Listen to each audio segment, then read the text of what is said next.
right, let's get ready. Cameras are rolling. Where'd Ellen go? I'm going to give a little, like in the movies, common camera mark. All right, Ryan, say and spell your name, and then My position? say your position with the organization. My name is Ron Carner, C-A-R-N-E-R. I'm president of Maccabi USA. Okay, Ryan, this trip for the 19th World Maccabi Games, you led the effort to bring 1,100 plus athletes here, way breaking the record for the USA number.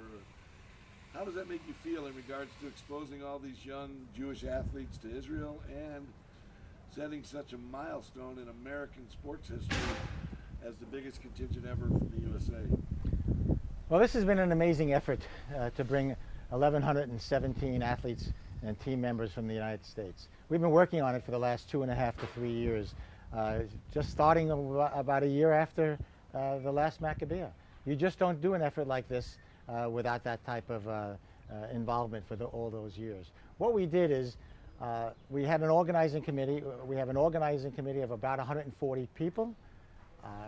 The project is costing the United States about $10 million, and we're out there all the time, both on the financial aspect of things and out there all the time in putting our organizing committee together and reaching our athletes regarding what we're doing. Now, what we're doing is something very, very unique.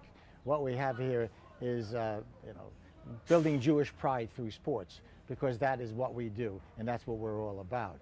However, in order to make it, that it's done the right way, the sports have to be done the right way, with as high quality of athlete as we can get, and the program has to be run properly.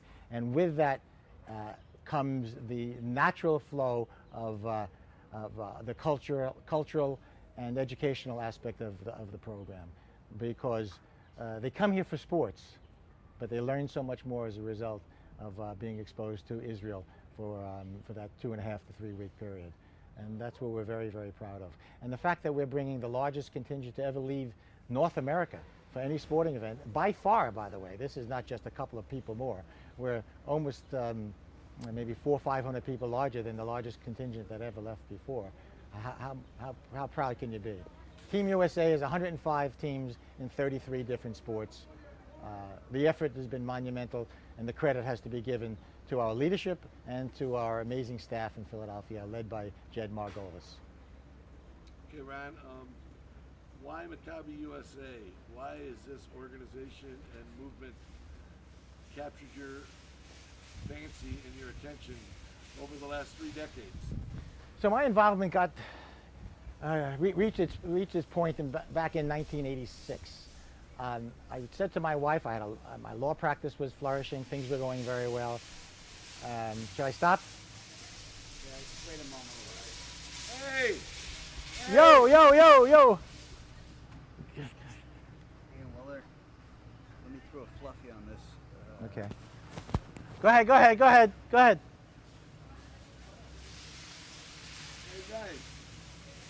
Good, I'm glad I screwed up a little bit, but that's okay. Couldn't be no louder than that. I asked it for 5 minutes. Oh, not now that you know the truck with the train. It's a busy operation.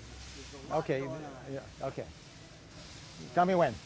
You were about to let that finish. It's okay, just tell me when. I can start. You were about to talk about why Maccabi USA. Why did this organization and this movement capture your imagination and draw your attention? I had known about the Maccabi for many years. As a kid in the 50s and in the 60s, I had heard about it. I had several friends that participated, great athletes. I had started my law practice, and things were flourishing. And I remember saying in 1985 or early 1986 to my wife, things are good, it's time to give back. And what am I interested in? My interests were State of Israel, sports, young people, and the only thing I could think of at the time were the Maccabi Games. The only thing is, I didn't know anybody involved. I didn't even know how to get involved. And I remember so distinctly being at a party, maybe 100 people in the room, and my wife was talking to somebody, and I hear her voice rise above the crowd and say, "Don't move, I'll be right back, I have to get my husband." And she came over and she tells me that I have to meet somebody. She introduced me to someone who's no longer involved in our organization. And as a result of that conversation, I got involved in the Pan Am Games in 1987. I was the basketball chairman for the open basketball team, and realized that this is something that would be important to me. Not only did I get to be involved in the sports aspect of things, but I realized how important it was to be involved in the Jewish aspect of things. And this was the beginning, and thereafter I became the chairman of Masters Basketball for the 1989 Maccabi, and then after that I was overall sports chairman in '93, and just never missed the Pan Am games, never missed the Maccabi, and never missed the plenum since 1989. So I've been around a long time. My involvement has to do primarily, however, that this is much more than sports, because if it was only a sports program, I would have done it once, maybe twice.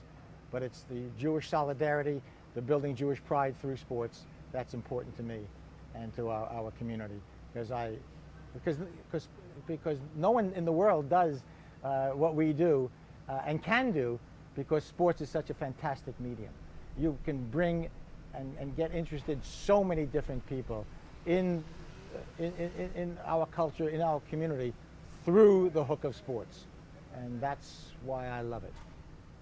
Okay, over the years of your involvement, there's been many somewhat celebrity Jewish athletes who you've come across, gotten to know personally. People like Lenny Kraselberg, Mark Spitz, famous Jewish Olympians, Danny Shays, NBA player. Is there one particular individual or personality that really you admire the most, and why? Well, since my involvement, I've met many great Jewish athletes, but the person that has always stuck with me did not participate as a Maccabi athlete, but was one of the greatest professional basketball players that ever lived, Dolph Shays. Now, I've been close with Dolph since 1989, when we both became co-chairs of the Masters basketball team.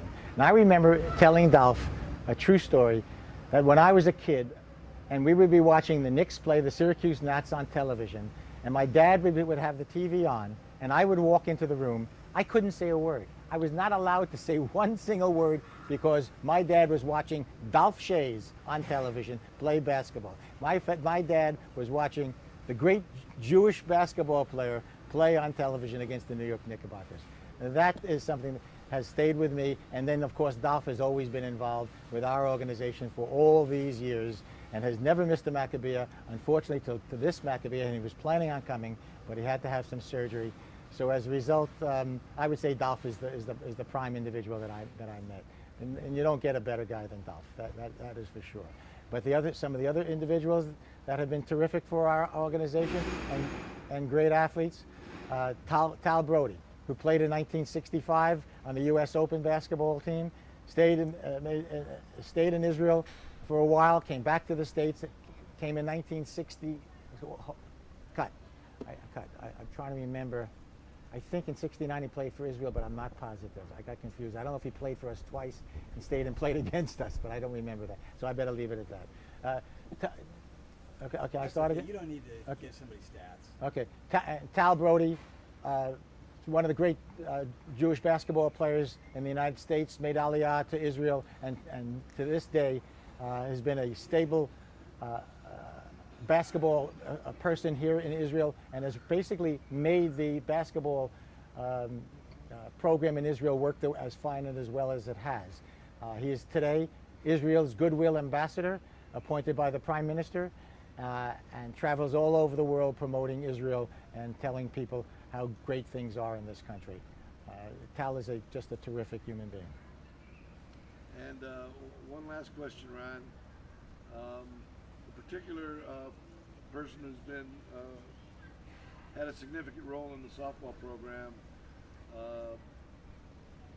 was injured, and when you found out about that injury, Just talk about Dave. Yeah, Okay. just give an idea of what I meant to the softball program and what went through your mind when you found out about my predicament. So I've been involved all these years, so I really know what was going on behind the scenes in many of the sports programs. And we had a guy by the name of Dave Blackburn, who is probably one of the finest fast pitch softball pitchers in the United States. for all these many years.